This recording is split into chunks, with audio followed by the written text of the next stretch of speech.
जसं आता माननीय मंत्री महोदय रावल साहेबांनी आपल्याला सविस्तर माहिती दिलेली आहे.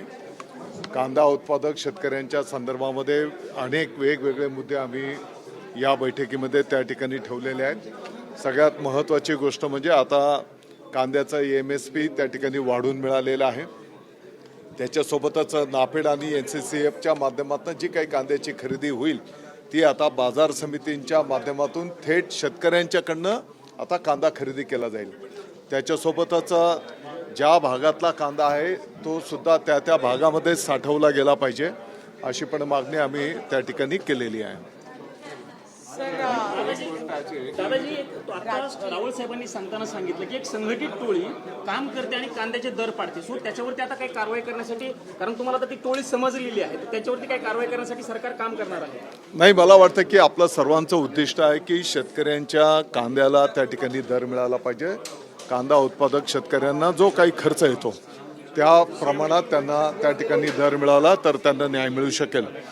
आता आपण पाहतो की काही ठिकाणी काही व्यापारी कांदा खरेदी कमी दरामध्ये शेतकऱ्यांच्याकडनं करून ठेवतात आणि मग ते नाफेड आणि NCCFला त्या ठिकाणी त्या दराने विक्री करतात आणि म्हणून असं होता कामा नये.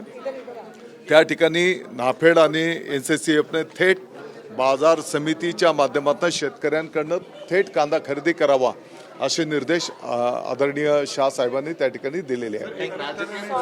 नाशिकच्या जागेवरून विधान परिषदेच्या तुमच्यामध्ये आणि भारतीय जनता पार्टीमध्ये रस्सीखेच बघायला बिलकुल अशी कुठलीही रस्सीखेच नाही.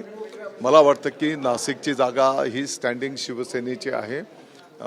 शिवसेनेचे मतदार पण तिथे जास्त आहेत आणि या संदर्भामध्ये माननीय मुख्यमंत्री महोदय, माननीय उपमुख्यमंत्री महोदय योग्य तो निर्णय करतील. स्टँडिंगचं म्हणताय, मग तसं बघायला गेलं तर तुमच्या अनेक जागा, साधारणतः 6 ते 7 जागा तुमच्या पक्षाच्या स्टँडिंग. ऐका ना, आता तुम्ही नाशिकच्या पुरतं विचारलं, मी नाशिकच्या पुरती माहिती दिली आहे. आपल्या माहितीकरता मला सांगायचं आहे की आज आदरणीय केंद्रीय शिक्षण मंत्री महोदय धर्मेंद्र प्रधान साहेबांची मी त्या ठिकाणी भेट घेतली. महाराष्ट्रामध्ये शिक्षण विभागाच्या माध्यमातून काय काय योजना राबवल्या जात आहेत, काय काय उपक्रम केले जात आहेत त्याची सविस्तर माहिती दिली आणि ज्या पद्धतीने मोठ्या प्रमाणामध्ये आपला अनुदानित ज्या शाळा आहेत तर अनुदानित शाळेंना सुद्धा केंद्र शासनाच्या वतीने त्या ठिकाणी मदत मिळाली पाहिजे अशी पण विनंती त्यांच्याकडे केलेली आहे. कोणती चर्चा झाली का पेपर लीक प्रकरणी आणि येणाऱ्या त्या संदर्भामध्ये पण माननीय केंद्रीय मंत्री महोदयांशी चर्चा झालेली आहे. येणाऱ्या काळामध्ये नुसतं नीटच नाही तर संपूर्ण ज्या काही परीक्षा होतात त्या माध्यमांच्या माध्यमातून आपण कशा पद्धतीने संपन्न करू शकतो, कायमस्वरूपी काही परीक्षा केंद्र निर्माण करून वेगवेगळ्या अशा पद्धतीच्या परीक्षा आपण त्या केंद्रांच्या माध्यमातून करू शकतो का, असं पण चर्चा त्या ठिकाणी झालेली आहे.